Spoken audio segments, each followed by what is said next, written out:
Cicerón decía que la historia era la maestra de la vida y que había que aprender acerca de los errores y de los aciertos de esta para con ello poder guiarnos en nuestras decisiones. Hola, ¿qué tal? Yo soy Antonio Álvarez, esto es Access History y el día de hoy vamos a aprender un poco acerca de para qué la historia, cuáles son sus usos, pero sobre todo, qué tipos de historia hay. Esto es empezar a identificar las perspectivas con las cuales se nos cuenta y se nos ha contado hasta este momento la historia, para empezar a identificarlos y poder cambiar nuestro chip, tener una mentalidad un poco más crítica a todo eso que nos cuentan y con esto poder entonces usar la historia como una verdadera herramienta de transformación. A pesar de lo que se nos ha dicho durante mucho tiempo, la historia es mucho más que únicamente una colección de nombres y de fechas, sino que es una herramienta muy útil, muy flexible, que nos puede ayudar a comprender el presente de una manera mucho más crítica, analizar el pasado y empezar a proyectarnos hacia el futuro. Así como nos lo sugería nuestro amigo Cicerón. Es justamente a través de esta historia que podemos entender la relación con nuestro pasado, el de nuestra familia, el de nuestra comunidad, nuestro país, el del mundo, y empezar a vivir de una manera un poco más consciente y más crítica con todo lo que sucede a nuestro alrededor. Y el estudio de la historia no es nada más un ejercicio intelectual, sino que es una actividad práctica que nos puede ayudar, nos puede servir y nos puede hasta liberar. Conocer nuestro pasado y nuestro pasado personal, nuestro pasado familiar, a nivel local, incluso a nivel nacional, y no se diga incluso de la historia del mundo, nos libera del peso de la tradición. Al comprender el origen de nuestras instituciones, el origen de nosotros mismos, de nuestra familia, las creencias y las costumbres en las que vivimos, podemos empezar a tomar decisiones más conscientes, menos determinadas por un pasado que a lo mejor no comprendemos y que sentimos está más allá de nosotros. La historia también es una crítica. La historia crítica nos ayuda también a desafiar las versiones oficiales del pasado, a liberarnos de la manipulación y de esta manera poder develar ciertas injusticias y desigualdades ocurridas en el pasado, que justamente con esta información podamos pelear por un futuro más justo. En esta excavación que hacemos en el pasado, la historia también nos ayuda a reconocer la diversidad de experiencias que hay en el pasado, sobre todo la de ciertos grupos marginados, y de esta manera nos empieza nuevamente a liberar también de una visión única o una visión hegemónica con la cual se nos han contado siempre ciertos hechos. De esta manera se pueden incorporar las voces de los vencidos, de las minorías, de los excluidos, y la historia de esta manera se amplía nuestra comprensión del pasado, del mundo, y nos empieza a liberar de prejuicios y de estereotipos, y nos empieza a ser también más tolerantes con personas que piensan simplemente diferente a nosotros. Y last but not least, como dirán en inglés, la historia nos ayuda también que conforme más estamos en contacto con estas historias de lucha, de resistencia, de cambio social, ojalá de esta manera la historia pueda servirnos también como una fuente de inspiración para la acción, para poder luchar por un mundo mejor en el que estamos nosotros y pensando justamente para los que vienen. Ahora, estos son un poco los usos, los propósitos que tiene la historia, pero cada vez que una historia se nos es contada, se cuenta desde una perspectiva muy específica y de alguna manera tiene un uso muy particular. Hoy les quiero hablar de tres en particular, que son tres tipos de historia que existen y que ojalá con esto la próxima vez que escuchen cierto discurso puedan identificar cuál es el propósito que hay en cada uno de ellos. Cada uno de estos métodos tiene sus propias perspectivas, sus propias características, ventajas y desventajas. El primer tipo de historia es el de la historia anticuaria. Este tipo de historia es sumamente importante, sobre todo en la preservación de la memoria colectiva.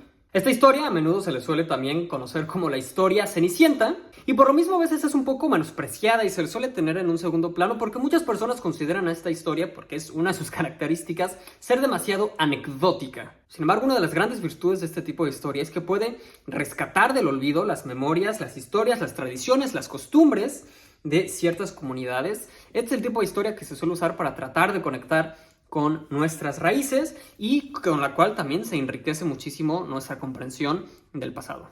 A diferencia del siguiente tipo de historia del que hablaremos, la historia anticuaria no tiene interés en grandes eventos y no tiene interés en grandes personajes, sino que la historia anticuaria trata un poco más acerca de la vida cotidiana, de la gente común, de sus prácticas, de sus creencias, de sus formas de organización social, políticas y económicas. Este tipo de historia tiene una gran variedad de fuentes, sin embargo sí recae fuertemente en fuentes de tradición oral, como son relatos, leyendas, canciones, refanes, proverbios. Sin embargo, en la documental también, que pueden ser documentos personales, registros parroquiales, algunos objetos cotidianos incluso. Seguramente hay varias cosas que ya les están sonando. Muchas veces en algún momento de la escuela nos dejan tratar de hacer nuestra historia familiar. Este es un perfecto ejemplo. Somos personas comunes y corrientes y estamos tratando de entender nuestra historia. Tratamos de entender de dónde venimos a través de lo que nos cuentan nuestros abuelos, a través de las cosas que hay en nuestra casa, las historias que hay detrás de estos objetos.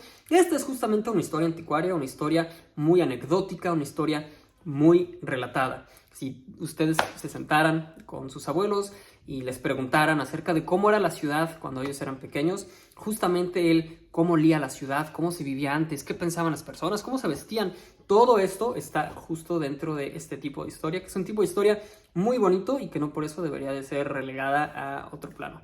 Evidentemente, este tipo de historia, como lo están contando las personas desde su punto de vista, tendrán ciertos sesgos inherentes desde la persona que lo está relatando. El segundo tipo de historia es la historia monumental. La historia de la exaltación. Este es el tipo de historia que sí va a hablar acerca de los grandes eventos, de los grandes personajes, las grandes hazañas heroicas. Los procesos que han marcado el curso de una nación, de un pueblo, de una civilización, todo eso está aquí en esta historia que también se le conoce como la historia de bronce, ¿no? Al final los monumentos están hechos de bronce, entonces de ahí viene el apodo. El objetivo de este tipo de historia sí es el de construir un gran relato épico acerca del pasado. Aquí sí se van a destacar todos los momentos que pueda haber acerca de gloria, bañar a los héroes en oro. Destacan aparte los valores, los buenos, ¿no? Los buenos valores que hayan tenido estos héroes. Y muchas veces esto tiene que ver con ciertas identidades nacionales para tratar de unir a un pueblo. Esta es una historia sumamente peligrosa porque justo con lo que les acabo de contar ya podemos empezar a ver cuáles son los riesgos que puede tener y que fácilmente puede caer en una historia que se use para propaganda. Es que justo en esta historia de bronce, uno de sus grandes riesgos es que empieza a exaltar, idealizar y romantizar tanto el pasado y a sus figuras que la parte crítica se deja completamente de lado. Exaltan tanto las virtudes de los grandes héroes, de los grandes líderes, que nunca los vemos realmente como si fueran personas y son nada más santos. Nunca los vemos en su dimensión de personas, teniendo dudas, teniendo contradicciones. Por eso este tipo de historia suele usarse con fines políticos. En el mejor de sus momentos, la historia monumental, a pesar de los sesgos que puede tener, es una herramienta útil para la construcción de una identidad nacional y tratar de reforzar a lo mejor ciertos valores que son importantes para una comunidad, para un pueblo o para una nación. Pero siempre con esta cautela, tratando siempre de tener cierta distancia y un espíritu crítico al momento de abordarla, al momento de contarla también, cuestionando, contrastando y analizando los diferentes textos y las fuentes. Y este es el tipo de historia con el que se nos ha contado la historia de México, por lo menos, probablemente también la historia en todos los demás países de América Latina, en donde se nos pintan a los padres de la patria como santos, no como humanos que tenían más dimensiones, que tenían contradicciones, dudas, que tenían un lado completamente humano, que erraban, que hacían cosas, ¿no?, malas, ¿no? Miguel Hidalgo, que a lo mejor no pagaba sus impuestos al gobierno. Los caudillos, como si hubieran sido también santos, aunque estaban tratando de matarse siempre los unos a los otros y los tenemos enterrados en el mismo lugar. Es la historia que nos trata de pintar a los buenos siempre contra los malos. Es una historia porque es un relato épico, es una película en la que tiene que haber dos bandos antagónicos y no realmente como algo más complejo que pasaba ahí. En el caso de la historia de México, venimos de un país de conquistados, derrotados, un país que realmente nunca en la historia ha ganado una guerra, pero nos contamos esta historia monumental con todos los diferentes héroes y aprendemos de sus nombres para tratar de darnos un poco de ánimos y tratar justamente de entendernos a nosotros mismos dentro de un contexto diferente y más positivo. Y el último tipo de historia es la historia crítica, que se va a distinguir justamente por ahora sí ya usar una metodología un poco más compleja, una aproximación más científica al estudio del pasado. Y justamente gracias a estas herramientas, estas metodologías más científicas, más críticas, es que entendemos que el pasado no es tan simple y suele ser el tipo de historia que va a tratar de desafiar las versiones oficialistas, las versiones más simplistas de la historia. Es en este tipo de historia justamente que se van a contrastar, analizar diferentes fuentes a la luz de las diferentes estructuras políticas, sociales y económicas de los fenómenos que estamos estudiando. En este tipo de historia hay un uso exhaustivo y riguroso de las fuentes. Constantemente se les está sometiendo para poder determinar su validez, su autenticidad, su representatividad para lo que se está estudiando, los posibles sesgos. Aquí justamente empieza ya una parte mucho más historiográfica para poder entender los sucesos justamente desde la perspectiva de la que se está hablando, poder determinar cuáles son los silencios que existen en el relato, etc. Este tipo de relatos busca un poco más la objetividad, entre comillas, si bien existe el consenso que llegar a una objetividad pura pues es algo inalcanzable. La historia crítica sí aspira, por lo menos, a la imparcialidad en la medida de lo posible. Se está bajo el entendido que los historiadores tratarán de tener su propia influencia, su propia subjetividad, al mínimo al momento de estar haciendo la interpretación del pasado. A pesar de sus diferentes enfoques y metodologías, todos los diferentes tipos de historia tienen algo en común, que tratan de comprender algo del pasado para arrojarlo a la luz del presente.